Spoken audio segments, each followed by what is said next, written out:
دوسرا سوال کیا گیا ہے کہ یہ عید میلاد النبی کے بارے میں کہ عید میلاد النبی میں ایک روایت نقل کی جاتی ہے کہ ابو لہب کی جو لونڈی تھی جس کو سیبیہ کہتے ہیں، سے ہے، کہ انہوں نے نبی کریم صلی اللہ علیہ وسلم کی جب پیدائش کی اطلاع ملی تو انہوں نے اشارہ کیا، کیونکہ وہی اطلاع لا کر دی تھی وہ جو لونڈی تھی، تو انہوں نے اس کو آزاد کر دیا۔ پھر بخاری میں ایک روایت ہے، گرچہ وہ مرسل ہے، عروہ سے نقل ہے، خواب کی شکل میں ہے کہ ایک صاحب نے خواب دیکھا اور پوچھا۔ وہ صاحب کون ہے اس کا کوئی ذکر نہیں ہے۔ بعض لوگ اپنی بات کو مدلل کرنے کے لیے کسی کا نام لے لیتے ہیں، لیکن صحیح بات یہ ہے کہ وہ خواب کس نے دیکھا ہے اس کا ذکر موجود نہیں ہے۔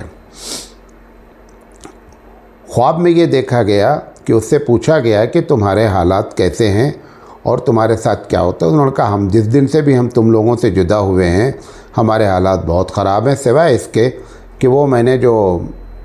لونڈی کو آزاد کیا تھا اور انگلی سے اشارہ کیا تھا، اس میں سے پانی کا ایک قطرہ نکلتا ہے، بعض روایت میں ہے، بعد میں کچھ اور ہے کہ اتنا حصہ ہم کو عذاب نہیں ہوتا ہے۔ اس قسم کی باتیں کہی گئی ہیں۔ تو سوال نے ایک ہی بات پوچھی ہے کہ مولانا صاحب یہ ابو لہب کی لونڈی واقعی میں جس دن نبی کریم صلی اللہ علیہ وسلم کے پیدائش اس دن آزاد کی گئی یا بعد میں یہ آزاد کی گئی؟ صحیح بات یہ ہے کہ لونڈی اس دن آزاد ہی نہیں کی گئی ہے۔ علامہ ابن حجر عسقلانی اور ابن عبد البر وغیرہ کی اس پر پوری تحقیق ہے کہ نبی کریم صلی اللہ علیہ وسلم